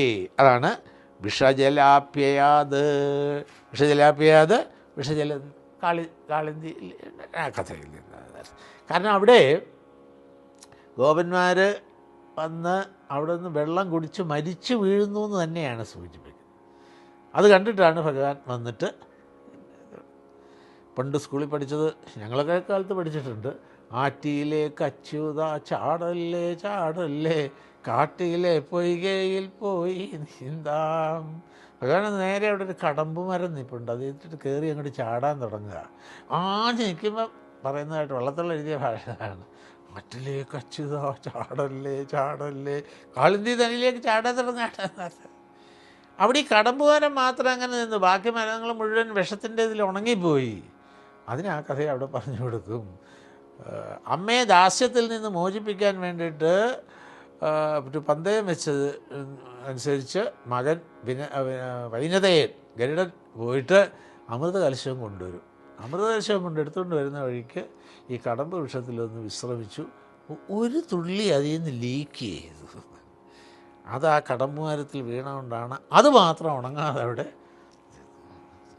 ശ്രദ്ധയോടുകൂടി കഥ കേട്ടുകൊണ്ടിരുന്നതുകൊണ്ട് പോയിൻ്റ് ഓഫ് ഓർഡർ ഉന്നയിച്ചു. എന്ത് അത് മാത്രം എങ്ങനെ അവിടെ നിന്നു? അപ്പോഴാണ് വിനത, കദ്രു സഹോദരിമാരാണ്, പക്ഷേ പന്തയം വെച്ചു. രസമായ കഥകളൊക്കെ. ഈ കഥകളിലേക്കൊക്കെ പോയി കഥാ ഉപകഥകളിങ്ങനെ വേദൈ സാഖ്യപദോപനിഷത്ത് സൂചിപ്പിച്ച പോലെയാണ്. ഈ ഇങ്ങനെ ഉപാഖ്യാനങ്ങൾ ഇങ്ങനെ ധാരാളം വരും. അവിടെയാണ് വിനത കദ്രു മത്സരം. ചതിച്ച് വിനതയെ ദാസ്യത്തിലാക്കിയതാ. ഈ കുതിരയുടെ പേരെന്താ? ഉഗ്രശ്രവത. ആ കുതിരയുടെ വാല് ഒരു കാര്യമില്ലാതെ പെണ്ണുങ്ങളെ കുറ്റം പറയല്ലേ എന്ന് വിചാരിക്കരുത്. പെണ്ണുങ്ങൾ ഒപ്പിച്ച വേലയാണ്. സഹോദരിമാർ ആ കുതിരയുടെ വാല് കറുത്തതോ വെളുത്തതോ, അപ്പം വെള്ളക്കുതിരയാ ചേസറവസ്, അത് സംശയമൊന്നുമില്ല വെളുത്തത്. ഉടനെ കദ്രു പറഞ്ഞു, ഇല്ല കറുത്തതാ. പന്തയം ആര് ജയിക്കുന്നോ തോൽക്കുന്നയാൾ ജയിക്കുന്നയാളിൻ്റെ ദാസിയാകും. സംഭവിച്ചു. കാരണം കുതിരയുടെ വാൽ വെളുത്തതാണെന്നുള്ള സകലർക്കും അറിയാവുന്ന കാര്യമല്ലേ, പിന്നെ സംശയമില്ലല്ലോ. ഇവരെന്ത് ചെയ്തെന്നറിയോ? അല്ലേ, പരസ്പരം പാര വെക്കുന്നതിൻ്റെ ഏറ്റവും നല്ല ഉദാഹരണങ്ങൾ അറിഞ്ഞിരിക്കണം ഇതൊക്കെ നമ്മൾ. നാഗങ്ങൾ കദ്രുവിൻ്റെ മക്കളാണ്. അതിൽ കറുത്ത നാഗങ്ങളോട് പറഞ്ഞു, നിങ്ങൾ പോയി ആ കുതിരയുടെ വാലിൽ തൂങ്ങിക്കിടക്കണം. എന്നിട്ട് ദൂരെ നിന്ന് കണ്ട കറുത്തതായിട്ട്, ക്യാൻ യു ഇമാജിൻ ഈ എക്സ്റ്റെൻറ്റ് വരെ പോകുന്നു. കുറച്ച് നാഗങ്ങൾ അനുസരിച്ചു, കുറച്ച് നാഗങ്ങൾ ഞങ്ങൾക്ക് ഈ കള്ളപ്പണിക്ക് വയ്യ എന്ന് പറഞ്ഞു. അവരെ ശപിച്ചു. അവരാണ് ഈ വിഷമുള്ള ഇതായിട്ട് അങ്ങനെ പോയതെന്നൊക്കെയാണ് കഥ. അവിടെ പോയി ഇവർ തൂങ്ങിക്കിടന്ന് നോക്കിയപ്പോൾ കറുത്ത്. വിനതയ്ക്ക് ദാസ്യം സ്വീകരിക്കേണ്ടതായിട്ട്. എന്നിട്ട് പിന്നെ ഇനി മോചനത്തിന് ഒറ്റ വഴിയേ ഉള്ളൂ, അമൃത കലശം കൊണ്ടുതരണം. അപ്പം വിനതാപുത്രനാണ് വൈനതയൻ ഗരുഡൻ. അപ്പോൾ അമ്മയെ ദാസ്യത്തിൽ നിന്ന് മോചിപ്പിക്കാൻ വേണ്ടിയിട്ട് അദ്ദേഹം പോയിട്ടൊരു ഈ ചക്കിന് വെച്ച് കൊക്കിന് കൊള്ളുക എന്ന് പറഞ്ഞ പോലെയാണ്. ഇതിനെ കൗണ്ടർ ചെയ്യാനൊരു പോയിൻ്റ് വേണമല്ലോ. അപ്പോൾ അമൃത കലശം കൊണ്ടുവരണം എന്നാണ് പറഞ്ഞത്. അപ്പോൾ ഇന്ദ്രനുമായിട്ട് ആലോചിച്ചിട്ട് പറഞ്ഞു, കൊണ്ടുവരണമെന്നല്ലേ പറഞ്ഞുള്ളൂ, കൊടുക്കാമെന്ന് പറഞ്ഞിട്ടില്ലല്ലോ, കൊണ്ടുപോയിക്കോളൂ, കാണിച്ചിട്ടും കൊണ്ടുവരും. എന്ത് രസമായ കഥകളാണ്. അങ്ങനെ ഗരുഡൻ പോയിട്ട് അവിടുന്ന് ഈ അമൃത കലശം കൊണ്ടുവന്ന് വരുന്ന വഴിക്കാണ് ഇവിടെ. എന്നിട്ട് ഇവിടെ അപ്പോൾ ഇവിടെ റെഡിയായിരിക്കുക. ഈ എന്താ പറയുക, ദർഭയൊക്കെ വിരിച്ച് കൊണ്ടങ്ങോട്ട് വന്നു. അമൃത കലശം അവിടോട്ട് കാണിച്ചു, കൊണ്ടുപോകുന്നു. അപ്പം അതിൽ 1-2 തുള്ളി ആ ദർഭയുടെ സൈഡിലെങ്ങാണ്ട് വീണു. അത് അവിടെ ഇരുന്ന നാഗങ്ങൾ ഉടനെ അതങ്ങോട്ട് നന്നായിട്ട് നക്കി. അപ്പം അത് ഷാർപ്പാണല്ലോ. അങ്ങനെയാണ് നാഗങ്ങളുടെ നാക്ക് 2ആയിട്ട് മുറിഞ്ഞ് കാണും. എങ്ങനെ അത് ഈ ഇതിൽ കൊണ്ടിട്ടാണ്. അപ്പം ദാസ്യം അങ്ങനെയാണ് വിനതയെ കദ്രുവിൻ ദാസ്യത്തിൽ നിന്ന്, കള്ളത്തരത്തിൽ സൂപ്പർ ഇമ്പോസ് ചെയ്തുണ്ടാക്കിയ ദാസ്യമാണെങ്കിൽ പോലും വ്യവസ്ഥ അനുസരിച്ച്. പക്ഷേ അത് അവർക്കത് ഇതൊക്കെ ഇപ്പോൾ പറയുന്നത് ഇതൊക്കെ ഈ ഒരൊറ്റ വാക്കുമായിട്ട് ബന്ധപ്പെട്ട് നമ്മളിത് മുഴുവൻ ചിന്തിച്ച്. ഏത് വാക്ക്?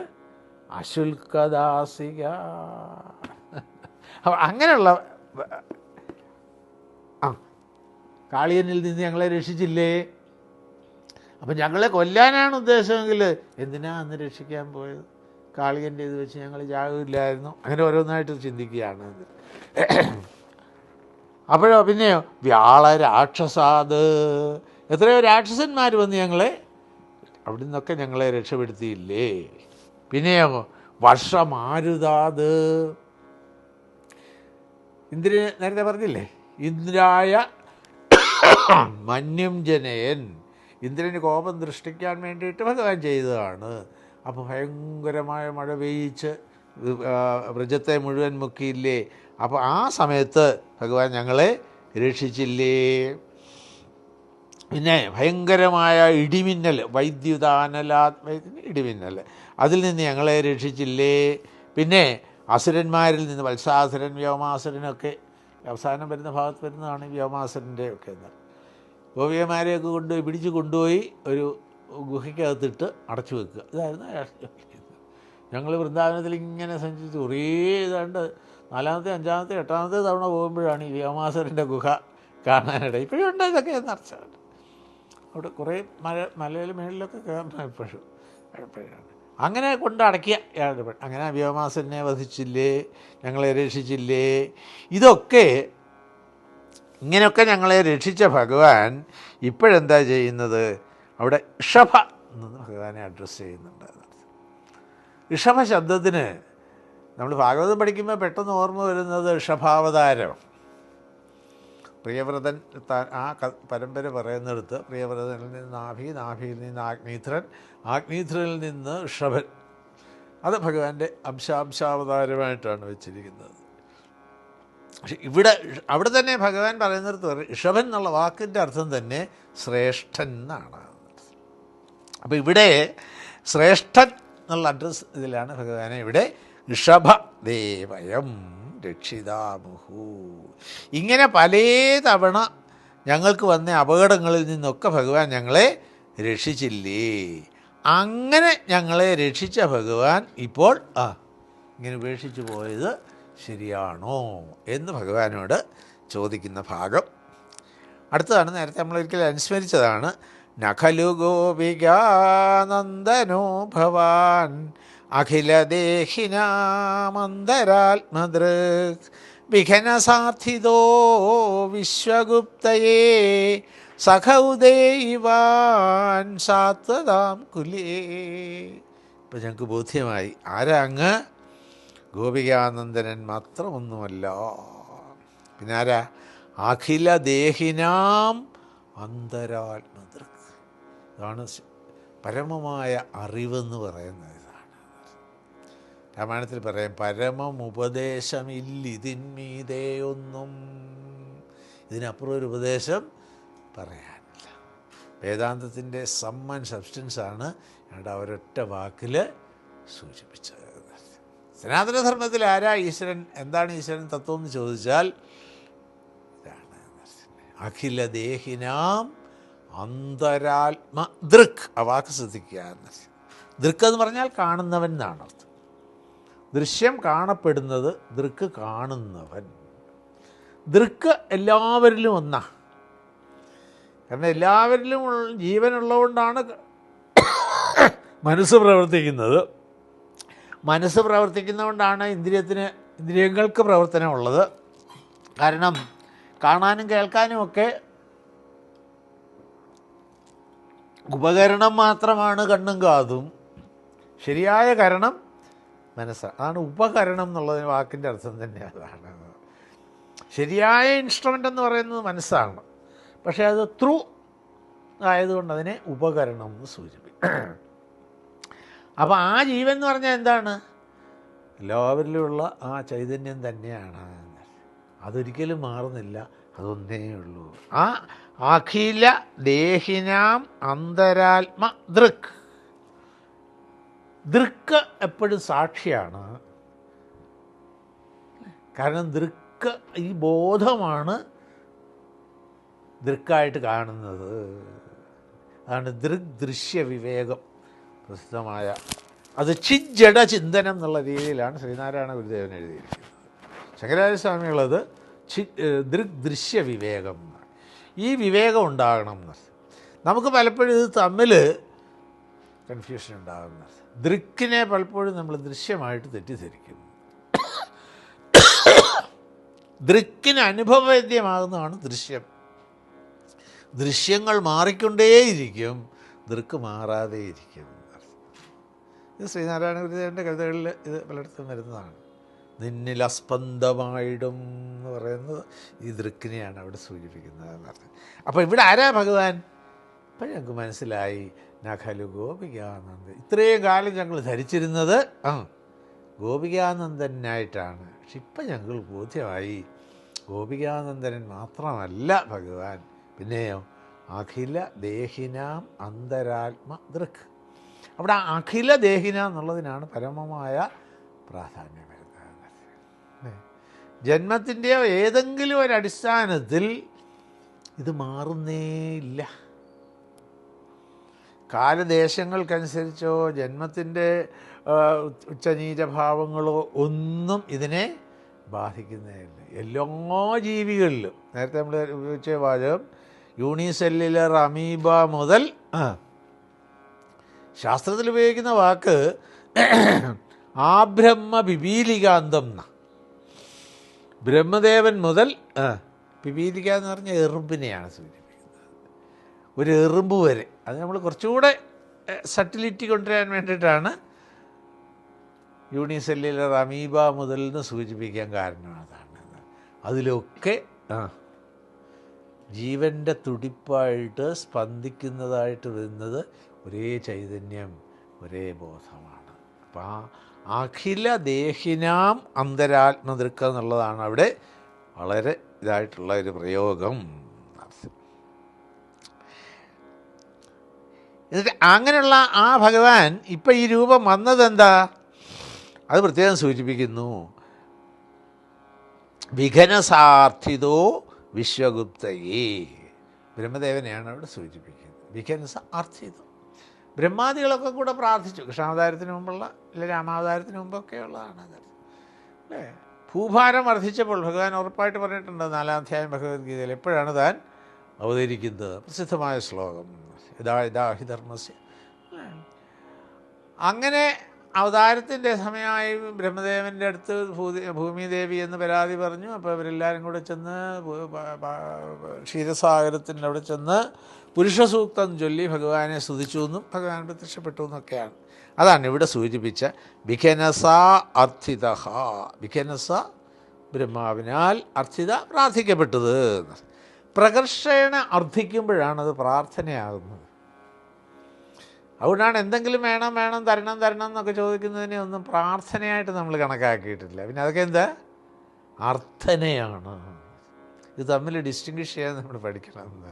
പ്രാർത്ഥനയും അർത്ഥനയും തമ്മിൽ നമ്മൾ യാചകത്തിൻ്റെ കാര്യം പറഞ്ഞില്ലേ, യാചനയാണ് ബാക്കിയുള്ളത്. അത് പ്രകർഷേണ അർത്ഥിക്കപ്പെടുമ്പോഴാണ് പ്രാർത്ഥനയാകുന്നത്. പ്രകർഷേണ എന്ന് പറഞ്ഞാൽ ശ്രേഷ്ഠമായ വിധത്തിൽ. വിശക്കുമ്പോൾ ആഹാരം വേണം, അല്ലെങ്കിൽ അത് വേണം ഇങ്ങനെ വേണം മാത്രം വിചാരിക്കുന്നതിനെ പ്രാർത്ഥനയായിട്ട് പറയാൻ പറ്റില്ല. അതാണ് സത്യകാര്യം.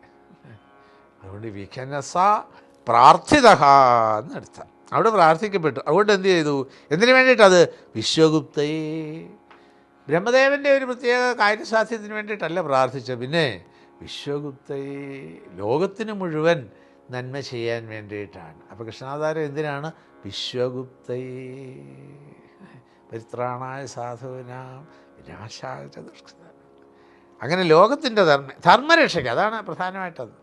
അപ്പോൾ അവതാരത്തിൻ്റെ മോട്ടിവേഷൻ എന്താണെന്ന് ചോദിച്ചാൽ പരിത്രാണായ ഒന്നുമല്ല ആദ്യം പറയേണ്ടത്, പിന്നെ ധർമ്മ സംസ്ഥാപനാർത്ഥായ.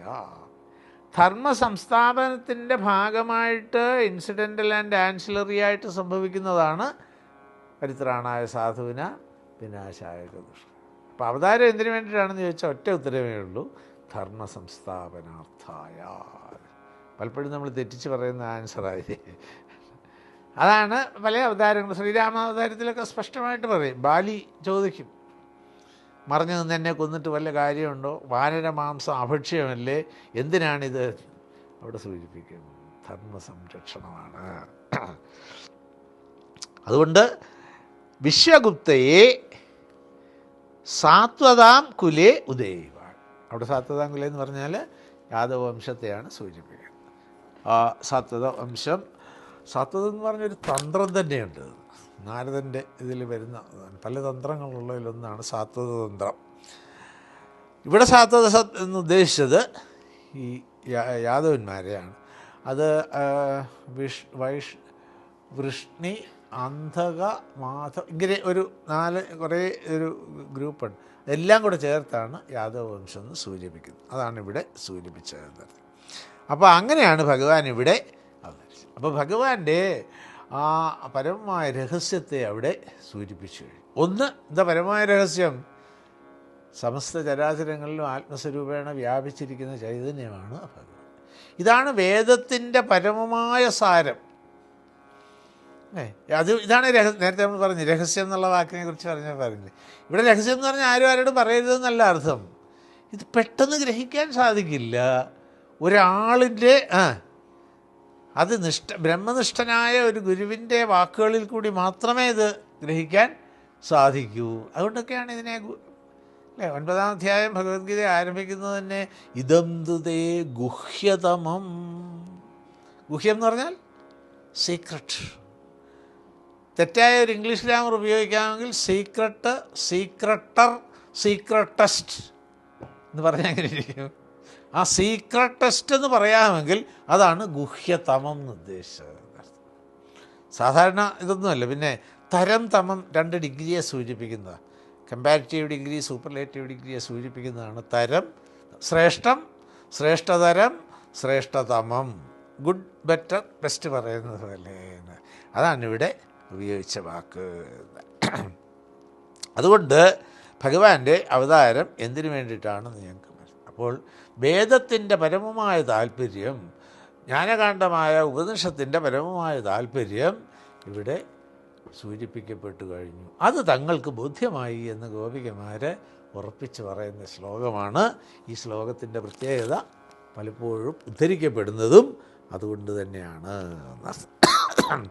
അപ്പോൾ ഭഗവത് തത്വത്തെ അറിഞ്ഞ് ഉള്ള ഭക്തിയായിരുന്നു ഗോപികമാർക്കെന്നുള്ളതിന് ഫസ്റ്റ് ആൻഡ് ഫോർമോസ്റ്റ് എവിഡൻസാണ് ഈ ശ്ലോകം. തത്വം അറിഞ്ഞ് ഉള്ള ഭക്തിയെയാണ് ശ്രേഷ്ഠമായ ഭക്തിയായിട്ട് നമ്മുടെ ശാസ്ത്രം കണക്കാക്കുന്നത്. അല്ലാതെ മറ്റുള്ളതൊക്കെ മൂഢഭക്തി അല്ലെങ്കിൽ പ്രാകൃത ഭക്തി എന്നൊക്കെ സൂചിപ്പിക്കുന്നതാണ്. തത്വം അറിഞ്ഞുള്ള അതുകൊണ്ടാണ് സഹസ്രനാമത്തിലെ 2-3 വാക്കുകൾ ഒന്നിച്ച് ചേർത്ത് നോക്കിയാൽ അറിയാം. തത്വം, തത്വവിത്, ഏകാത്മാ, ജന്മമൃത്യു, ജരാതിക, കുറച്ച് നാമങ്ങൾ അടുത്തടുത്ത് വരുന്നതാണ്. തത്വം, തത്വവിത്, ആ തത്വത്തെ അറിഞ്ഞവനാണ് തത്വവിത്. അതാണ് ബ്രാഹ്മണൻ. ആ ബ്രാഹ്മണനെയാണ് ഭഗവാന് പ്രിയം. ബ്രാഹ്മണൻ അല്ല ഏതെങ്കിലും ഒരു വംശത്തിൽ ആരുടെയെങ്കിലും മക്കളായിട്ട് ജനിച്ചുകൊണ്ട് ഭഗവാന് പ്രിയമുണ്ടെന്ന് ശാസ്ത്രത്തിലേക്ക് പറഞ്ഞിട്ടില്ല. അല്ലാത്തവർക്ക് പറഞ്ഞുകൊണ്ട് നടക്കാം എന്നല്ല, ശാസ്ത്രസമ്മതം ഇല്ലാത്ത കാര്യം. ആരെയാ ഭഗവാന് പ്രിയം? തേഷാം ബ്രാഹ്മി, തേഷാം ജ്ഞാനി, നിത്യയുക്ത, ഏകഭക്തിർ വിശിഷ്യതേ. 4 തരം രാവിലെ നമ്മൾ സൂചിപ്പിച്ചതാണ്. 4 തരം ഭക്തന്മാരിൽ ജ്ഞാനിഭക്തനാണ് ഭഗവാൻ ഏറ്റവും പ്രിയപ്പെട്ട ഭക്തൻ. എന്തുകൊണ്ട്? ജ്ഞാനീ ത്വാത്മൈവ മേ മതം. ജ്ഞാനിയും ഞാനും തമ്മിൽ വ്യത്യാസമേ ഇല്ല, ഞങ്ങളൊന്ന് തന്നെയാണ്. അതാണ് ഉപനിഷത്തിൽ ബ്രഹ്മവിദ് ബ്രഹ്മൈവ ഭവതി എന്ന് സൂചിപ്പിച്ചത്. ബ്രഹ്മത്തെ അറിഞ്ഞവൻ സ്വയം അതായിട്ടങ്ങോട്ട് മാറുന്നു. അതാണ് ജ്ഞാനിഭക്തൻ്റെ പ്രത്യേകത പറഞ്ഞത്. ആ ഭാവത്തിലേക്ക് ഗോപികമാർക്ക് ഉയരാൻ കഴിഞ്ഞു എന്നാണ് ഈ ശ്ലോകത്തിൽ നിന്ന് സ്പഷ്ടമായിട്ട് സൂചിപ്പിച്ചിരിക്കുന്നത്.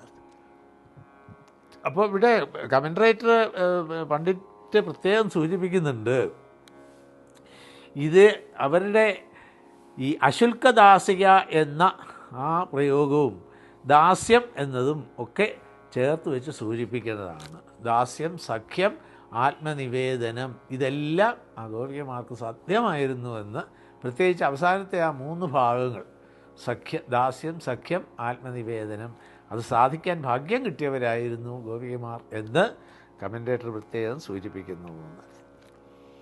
വിരചിതാഭയം വിഷ്ണുധുര്യതേ ചരണമീയുഷാം സംസുതേർഭയാത് കരസരോരുഹം കാന്തകാമദം ശിരസി ദേഹിന ശ്രീകരഗ്രഹം. അതുകൊണ്ട് ഹേ വിഷ്ണുതുര്യ, വൃഷ്ണികളിൽ വെച്ച് നേരത്തെ പറഞ്ഞില്ലേ, വൃഷ്ണി മാധവ ആ ഒരു ഗ്രൂപ്പ് എല്ലാം കൂടി ചേർത്താണ് പറയുക. അങ്ങനെ ആ വൃഷ്ണികളിൽ വെച്ച് ശ്രേഷ്ഠനായവനെ ഉദ്ധവരെ അവതരിപ്പിച്ചപ്പെടുന്നത് നമ്മൾ പറഞ്ഞു. വൃഷ്ണീനാം പ്രവരോ മന്ത്രി. അങ്ങനെയുള്ള ആ ഭഗവാനെ എന്താ പ്രാർത്ഥന? സംസുദേഹേ ഭയാത് തേ ചരണം ഈഷാം. ഭഗവാന്റെ ആ സാമാന്യമായ ഭാവത്തെ അവിടെ സൂചിപ്പിക്കുന്നു. ആരാണ് ഭഗവാനെ ശരിക്ക് അഭയം പ്രാപിക്കുക? സംസുദേഹേ ഭയം. ഏറ്റവും വലിയ ഭയം സംസാര ഭയമാണ്. പ്രഹ്ലാദൻ്റെ സ്തുതിയിൽ ഇതുപോലെ പറയുന്ന നരസിംഹസ്വാമിയുടെ ആ രൂപം കണ്ട് ഇതെല്ലാം കണ്ടും എല്ലാവരും ഭയപ്പെട്ടിരിക്കുക. എന്നിട്ട് ആ ഹിരണ്യകശിപുവിൻ്റെ ദേഹമൊക്കെ എടുത്തിട്ട് അങ്ങോട്ട് ഏറുമൊക്കെ എഴുതി. എന്നിട്ടും ഭഗവാന്റെ കോപം ശമിക്കുന്നില്ല, അങ്ങനെ ജ്വലിച്ചിരിക്കുകയാണ്. അപ്പോഴാണ് ബ്രഹ്മദേവൻ നോക്കിയ എങ്ങനെയാണ് ഈ ഭഗവാന്റെ കോപമൊന്ന് ശമിപ്പിക്കുക. അപ്പം ആരും മുമ്പോട്ട് വരുന്നില്ല. എന്നാൽ പിന്നെ ഇനിയും ദേവിയോടൊന്ന് പറഞ്ഞു നോക്കാം. തമാശ നമ്മൾ പറയും BP ഉണ്ടെങ്കിലോ, അതുകൊണ്ട് ദേവിയെ കൊണ്ടൊന്ന് പറയിപ്പിക്കാമെന്ന് വെച്ച് ദേവിയോട് എന്ന് പറഞ്ഞു. ദേവി മാഷിന് പറയും ഈ നേരെ നോക്കാൻ ദേവിക്ക് ധൈര്യം ഉണ്ടായില്ല എന്ന്. വാതിലിൻ്റെ ഇടയ്ക്കൂടെ ഒന്ന് നോക്കിയിട്ട് പറഞ്ഞു, ഇത് അങ്ങോരാണോ എന്ന് തന്നെ എനിക്ക് സംശയം. കാരണം ഇങ്ങനെ ഒരു അതിൻ്റെ ഒരു വാക്കുണ്ടല്ലോ, അദൃഷ്ട അശ്രുതപൂർവം എന്നാണ്. ഇത് കണ്ടിട്ടുമില്ല, ഇങ്ങനൊരു ഭാവം ഇങ്ങോട്ടുണ്ടോ ഞാൻ കേട്ടിട്ടുമില്ല. അതുകൊണ്ട് ശങ്കിക്കപ്പെട്ടവൾ, ഭാഗവതത്തിൽ ഉപയോഗിച്ച വാക്കതാണ്, ശങ്കിക്കപ്പെട്ടവളായിട്ട് ദേവി പിന്മാറിയത്. അപ്പോഴാണ് ബ്രഹ്മദേവൻ വീണ്ടും ഇങ്ങനെ നോക്കിയപ്പോൾ ഒരാളുണ്ട് അവിടെ ചിരിച്ചുകൊണ്ട് നിൽക്കുന്നത്. ആര്? കൂട്ടത്തിലേറ്റവും ചെറിയ ആൾ, യങ്ങസ്റ്റ് ഓഫ് ദ ലോട്ട്, ചിരിച്ചുകൊണ്ട് നിൽക്കുന്നു. അല്ല, ഭഗവാൻ ഇങ്ങനെ ഒരു അത്യത്ഭുത രൂപം എടുത്തത് ആർക്ക് വേണ്ടിയിട്ടാ? ഈ പ്രഹ്ലാദന് വേണ്ടിയിട്ടല്ലേ.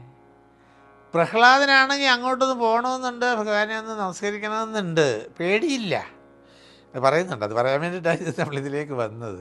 പക്ഷേ ഇത്രയും നമ്മൾ പറയാം, ഇത്രയും കാരണവന്മാരിരിക്കുമ്പോൾ എങ്ങനെയാണ് ഞാൻ ചാടി വീഴുന്നതെന്ന്. അപ്പോഴാണ് ബ്രഹ്മദേവന് ഒരു തള്ള്, പ്രഹ്ലാദനൊരു ഓട്ടോ. ഉന്തിൻ്റെ കൂടെ ഒരു തള്ളെന്ന് പറയല് അക്ഷരാർത്ഥത്തിൽ അതാണ്. സ്വപാദമൂലേ പതിതം തമർഭകം വിലോക്യ. തൻ്റെ പാദമൂലങ്ങളിലേക്ക് വന്ന് വീണ, പതിതം എന്നാണ് ഉപയോഗിച്ചത്. അവിടെ നമ്മൾ ചുമ്മാ തമാശ ചിന്തിക്കുന്നതാണ്. ഉന്തിൻ്റെ കൂടെ ഒരു തള്ളും കൂടെ നേരെ പോയി അങ്ങോട്ട്. അവിടെ പ്രഹ്ലാദൻ ഭഗവാനെ സ്തുതിക്കുന്നിടത്ത് പറയും, എനിക്ക് ഭഗവാന്റെ ഈ രൂപമൊന്നും കണ്ടിട്ടൊന്നും ഒരു പേടിയില്ല. പിന്നെ പേടിയുണ്ട്. ഏതിന്? സംസാര ഭയം. അതാണ് പറയാമെന്ന്. സംസുതേ ഭയം, അതെനിക്ക് ഭയം തന്നെയാണ്. അങ്ങനെ സംസാര ഭയം തീർക്കാൻ വേണ്ടിയിട്ടാണ് തവ തേ ചരണം ഈഷാം.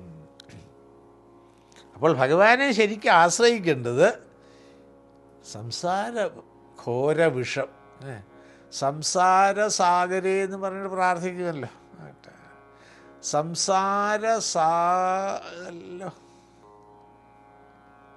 സംസാരസാഗരത്തെ കടക്കാൻ പറ്റിയ മറ്റേ രാവിലെ നമ്മളിത് കേൾക്കുന്നതില്ല, മറ്റേ വെങ്കടേശ്വര സുപ്രഭാതം കേൾക്കുന്നതിലൊരു പ്രയോഗമുണ്ട്. ഇപ്പോൾ പെട്ടെന്ന് അത് ഓർമ്മ വരുന്നില്ല.